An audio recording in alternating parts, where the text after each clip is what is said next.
Chapter 14. The Honest Tradesman. To the eyes of Mr. Jeremiah Cruncher, sitting on his stool in Fleet Street with his grisly urchin beside him, a vast number and variety of objects in movement were every day presented. Who could sit upon anything in Fleet Street during the busy hours of the day, and not be dazed and deafened by two immense processions, one ever tending westward with the sun, the other ever tending eastward from the sun, both ever tending to the plains beyond the range of red and purple where the sun goes down. With his straw in his mouth, Mr. Cruncher sat watching the two streams, like the heathen rustic who has for several centuries been on duty watching one stream, saving that Jerry had no expectation of their ever running dry. Nor would it have been an expectation of a hopeful kind, since a small part of his income was derived from the pilotage of timid women, mostly of a full habit, and past the middle term of life, from Tellson's side of the tides to the opposite shore. Brief as such companionship was in every separate instance, Mr. Cruncher never failed to become so interested in the lady as to express a strong desire to have the honor of drinking her very good health. And it was from the gifts bestowed upon him towards the execution of this benevolent purpose that he recruited his finances, as just now observed. Time was when a poet sat upon a stool in a public place and mused in the sight of men. Mr. Cruncher, sitting on a stool in a public place, but not being a poet, mused as little as possible and looked about him. It fell out that he was thus engaged in a season when crowds were few and belated women few, and when his affairs in general were so unprosperous as to awaken a strong suspicion in his breast that Mrs. Cruncher must have been flopping in some pointed manner when an unusual concourse pouring down Fleet Street westward attracted his attention. Looking that way, Mr. Cruncher made out that some kind of funeral was coming along, and that there was popular objection to this funeral, which engendered uproar. "Young Jerry," said Mr. Cruncher, turning to his offspring, "it's a burying."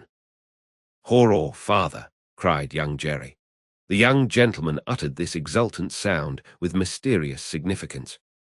The elder gentleman took the cry so ill that he watched his opportunity and smote the young gentleman on the ear. "What do you mean? What are you horroring at?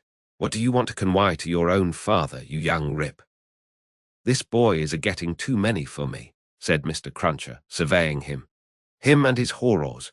Don't let me hear no more of you, or you shall feel some more of me." "D'ye hear?" "I warn't doing no harm," young Jerry protested, rubbing his cheek. "Drop it then," said Mr. Cruncher. "I won't have none of your no harms.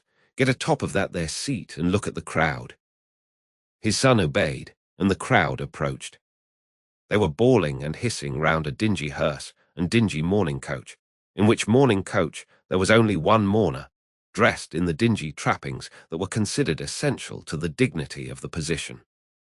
The position appeared by no means to please him, however, with an increasing rabble surrounding the coach, deriding him, making grimaces at him, and incessantly groaning and calling out, "Yah, spies, TSD, Yaha." Spies, with many compliments too numerous and forcible to repeat. Funerals had at all times a remarkable attraction for Mr. Cruncher. He always pricked up his senses and became excited when a funeral passed Tellson.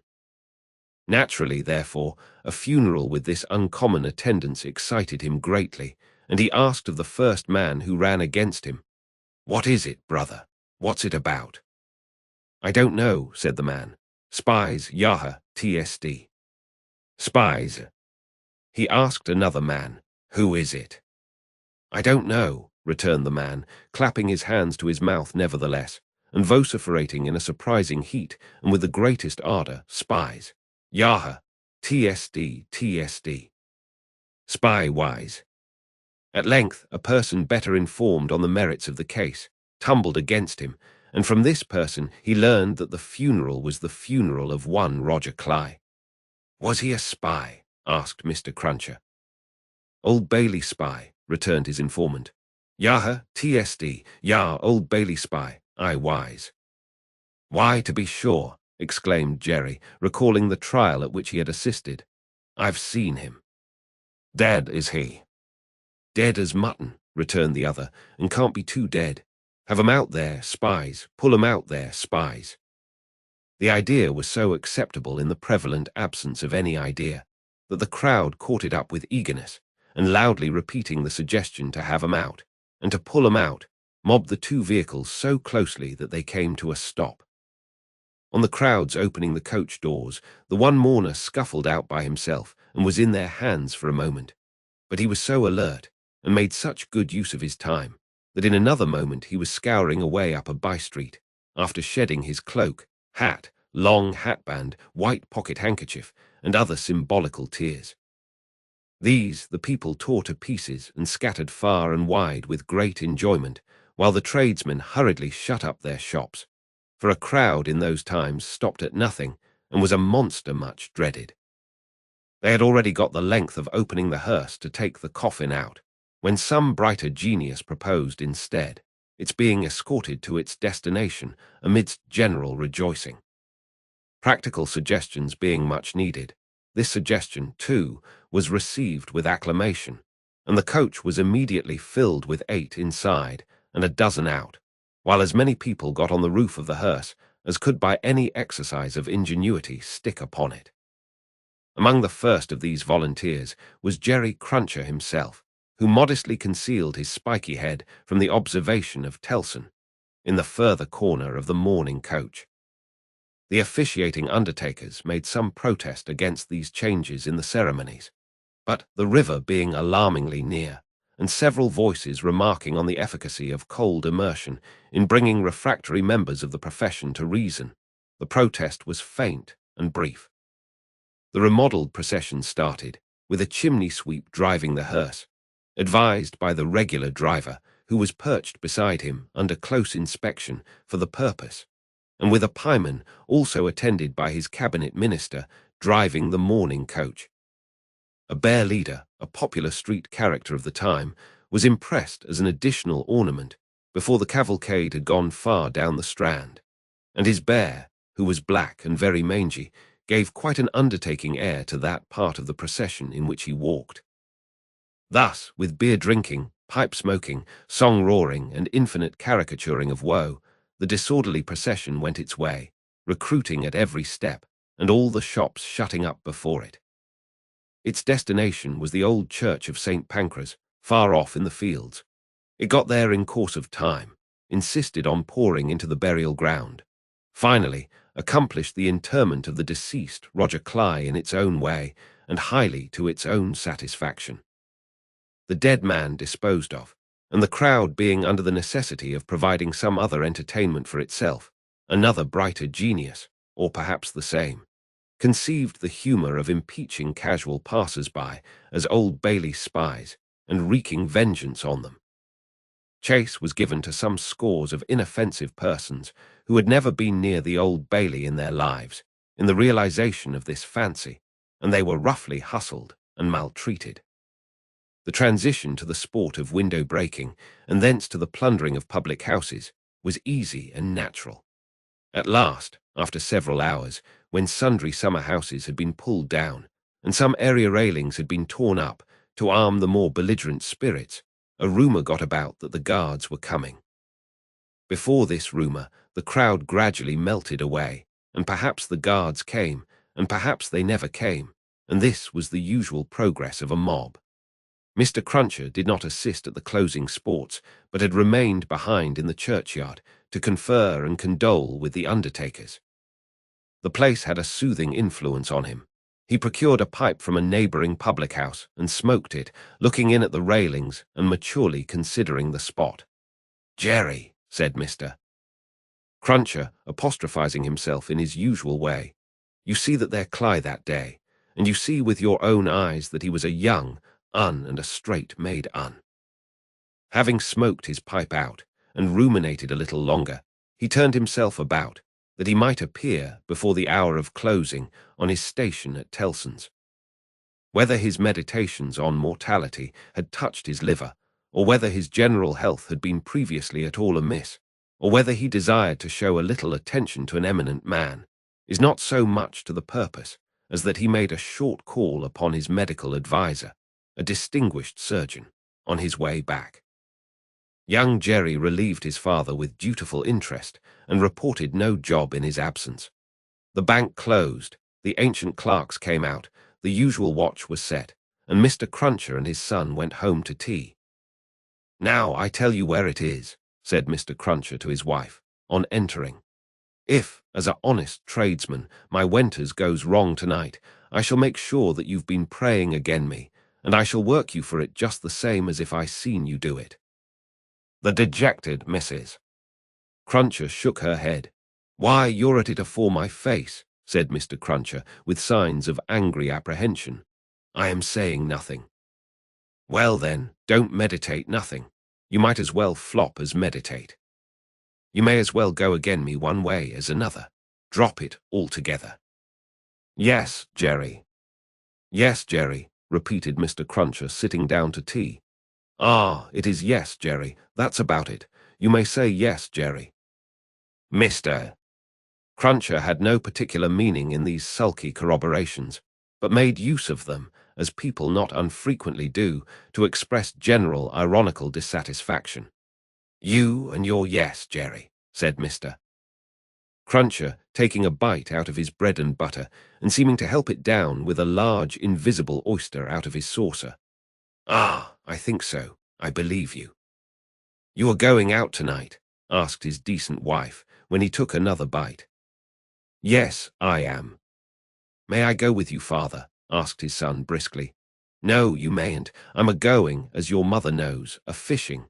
That's where I'm going to, going a-fishing." "Your fishing rod gets rather rusty."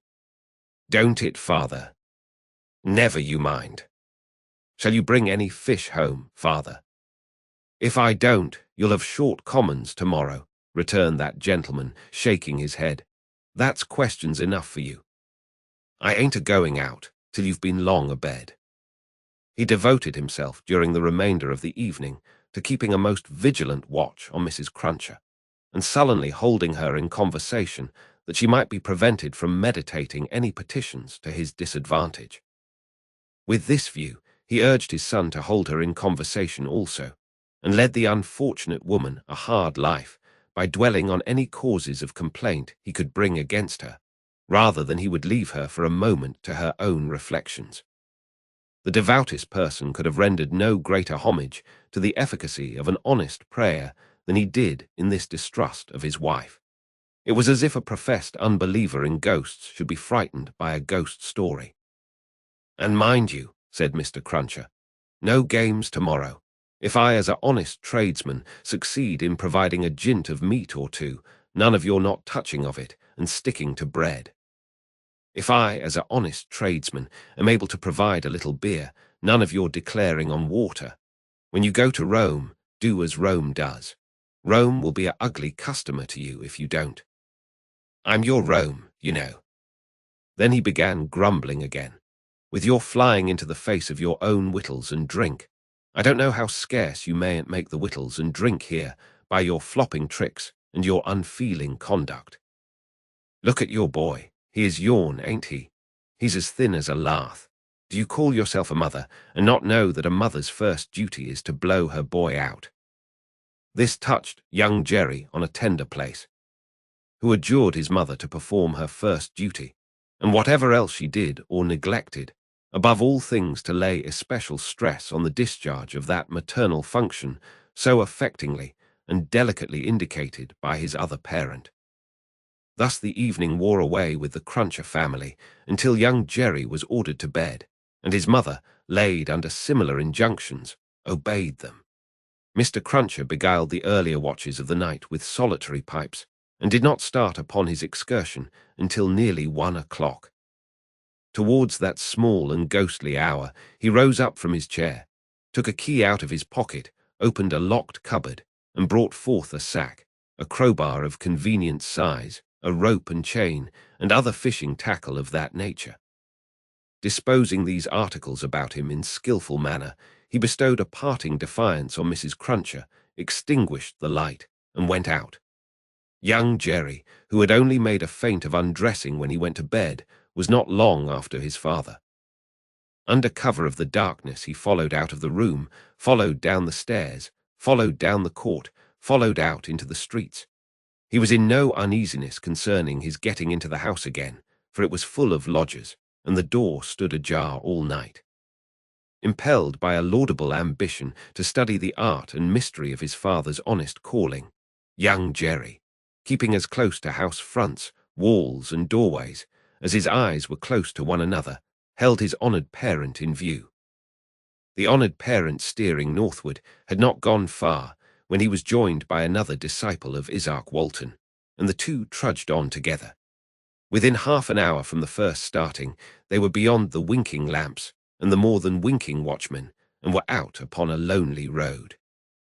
Another fisherman was picked up here, and that so silently that if young Jerry had been superstitious, he might have supposed the second follower of the gentle craft to have, all of a sudden, split himself into two. The three went on, and young Jerry went on, until the three stopped under a bank overhanging the road. Upon the top of the bank was a low brick wall surmounted by an iron railing. In the shadow of bank and wall, the three turned out of the road, and up a blind lane of which the wall, there, risen to some 8 or 10 feet high, formed one side. Crouching down in a corner, peeping up the lane, the next object that young Jerry saw was the form of his honoured parent, pretty well defined against a watery and clouded moon, nimbly scaling an iron gate. He was soon over, and then the second fisherman got over, and then the third. They all dropped softly on the ground within the gate and lay there a little, listening perhaps. Then they moved away on their hands and knees. It was now young Jerry's turn to approach the gate, which he did, holding his breath. Crouching down again in a corner there, and looking in, he made out the three fishermen creeping through some rank grass. And all the gravestones in the churchyard. It was a large churchyard that they were in, looking on like ghosts in white, while the church tower itself looked on like the ghost of a monstrous giant. They did not creep far before they stopped and stood upright, and then they began to fish. They fished with a spade at first. Presently the honoured parent appeared to be adjusting some instrument like a great corkscrew. Whatever tools they worked with, they worked hard until the awful striking of the church clock so terrified young Jerry that he made off with his hair as stiff as his father's. But his long-cherished desire to know more about these matters not only stopped him in his running away, but lured him back again. They were still fishing perseveringly when he peeped in at the gate for the second time. But now they seemed to have got a bite. There was a screwing and complaining sound down below, and their bent figures were strained, as if by a weight. By slow degrees the weight broke away the earth upon it, and came to the surface. Young Jerry very well knew what it would be. But when he saw it, and saw his honoured parent about to wrench it open, he was so frightened, being new to the sight, that he made off again, and never stopped until he had run a mile or more. He would not have stopped then, for anything less necessary than breath, it being a spectral sort of race that he ran, and one highly desirable to get to the end of. He had a strong idea that the coffin he had seen was running after him, and pictured as hopping on behind him, bolt upright upon its narrow end, always on the point of overtaking him and hopping on at his side, perhaps taking his arm. It was a pursuer to shun. It was an inconsistent and ubiquitous fiend too, for while it was making the whole night behind him dreadful, he darted out into the roadway to avoid dark alleys, fearful of its coming hopping out of them like a dropsical boy's kite without tail and wings. It hid in doorways too, rubbing its horrible shoulders against doors and drawing them up to its ears as if it were laughing. It got into shadows on the road and lay cunningly on its back to trip him up. All this time it was incessantly hopping on behind and gaining on him, so that when the boy got to his own door he had reason for being half dead. And even then it would not leave him, but followed him upstairs with a bump on every stair, scrambled into bed with him, and bumped down, dead and heavy, on his breast when he fell asleep. From his oppressed slumber, young Jerry in his closet was awakened after daybreak and before sunrise by the presence of his father in the family room. Something had gone wrong with him. At least, so young Jerry inferred from the circumstance of his holding Mrs. Cruncher by the ears and knocking the back of her head against the headboard of the bed. I told you I would, said Mr. Cruncher, and I did. Jerry, Jerry, Jerry, his wife implored. You oppose yourself to the profit of the business, said Jerry, and me and my partners suffer. You was to honor and obey. Why the devil don't you? I try to be a good wife, Jerry, the poor woman protested, with tears. Is it being a good wife to oppose your husband's business? Is it honoring your husband to dishonor his business? Is it obeying your husband to disobey him on the whittle subject of his business? You hadn't taken to the dreadful business, then, Jerry. It's enough for you, retorted Mr. Cruncher, to be the wife of an honest tradesman, and not to occupy your female mind with calculations when he took to his trade, or when he didn't. A honouring and obeying wife would let his trade alone altogether.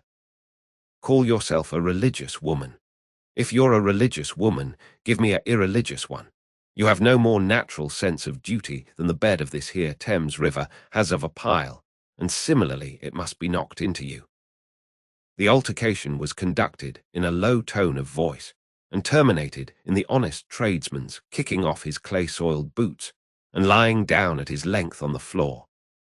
After taking a timid peep at him lying on his back, with his rusty hands under his head for a pillow, his son lay down too and fell asleep again.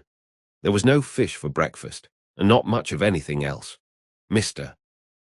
Cruncher was out of spirits and out of temper, and kept an iron pot lid by him as a projectile for the correction of Mrs. Cruncher, in case he should observe any symptoms of her saying grace. He was brushed and washed at the usual hour, and set off with his son to pursue his ostensible calling. Young Jerry, walking with the stool under his arm at his father's side along sunny and crowded Fleet Street, was a very different young Jerry from him of the previous night, running home through darkness and solitude from his grim pursuer. His cunning was fresh with the day, and his qualms were gone with the night, in which particulars it is not improbable that he had compeers in Fleet Street and the City of London that fine morning. "Father," said young Jerry, as they walked along, taking care to keep at arm's length and to have the stool well between them, "what's a resurrection man?" Mr. Cruncher came to a stop on the pavement before he answered, "How should I know?" "I thought you knowed everything, father," said the artless boy. Well," returned Mr. Cruncher, going on again and lifting off his hat to give his spikes free play. "He's a tradesman." "What's his goods, father?" asked the brisk young Jerry. "His goods," said Mr. Cruncher, after turning it over in his mind, "is a branch of scientific goods." "Persons' bodies, ain't it, father?" asked the lively boy.